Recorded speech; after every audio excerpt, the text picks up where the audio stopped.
నమస్తే అన్న అందరికీ నమస్కారం.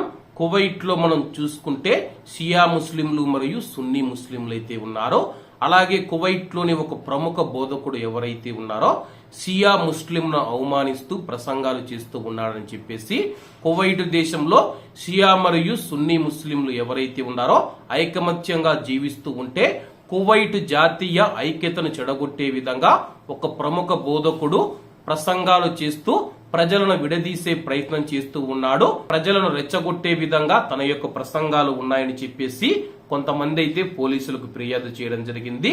పోలీసులకు ఫిర్యాదు చేసిన తర్వాత కువైట్ సమాజంలో పబ్లిక్ గా ఒక వర్గం పట్ల విద్వేషాన్ని చూపించడం, అలాగే రెచ్చగొట్టడం, కువైట్ జాతీయ ఐక్యతను దెబ్బతీసే విధంగా చట్టవిరుద్ధంగా ఆ యొక్క ప్రముఖ బోధకుడి యొక్క ప్రసంగాలు ఉన్నాయని చెప్పేసి కేసు పెట్టిన తర్వాత కువైట్ క్రిమినల్ కోర్టు మనం చూసుకుంటే అతడికి 7 సంవత్సరాల కఠిన కారాగార శిక్ష మరియు 1,00,000 దినార్ల జరిమానా విధిస్తూ తీర్పునివ్వడం జరిగింది.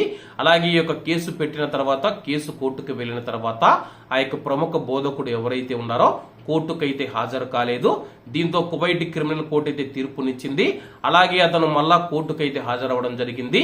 నేను ఎటువంటి తప్పు చేయలేదని చెప్పేసి, అలాగే ఈ యొక్క కేసు జరుగుతూ ఉన్నట్లు కూడా నాకు తెలియదు, నేను కువైట్ లో షియా ముస్లింలను అవమానించలేదు, అలాగే వారికి సంబంధించి ఎటువంటి రెచ్చగొట్టే వ్యాఖ్యలు కానీ కువైట్ ప్రజల ఐక్యతను చెడగొట్టే విధంగా నేను ఎటువంటి ప్రసంగాలు చేయలేదని చెప్పేసి అతను కోర్టులో తెలపడంతో అయితే, అలాగే అతను నేరస్తుడని చెప్పి నిరూపించే సాక్ష్యాధారాలు కూడా లేకపోవడంతో అయితే కువైట్ క్రిమినల్ కోర్టు అతనికి విధించిన శిక్షను అయితే రద్దు చేసింది.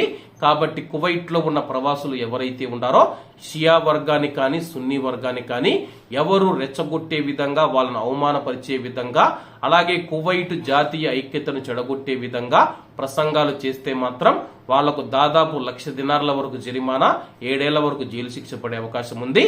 కాబట్టి అందరూ జాగ్రత్తగా ఉండాలని కోరుకుంటూ అందరూ బాగుండాలి, ఎందులో మనం ఉండాలి. అందరికీ నమస్తే అన్న, జై హింద్.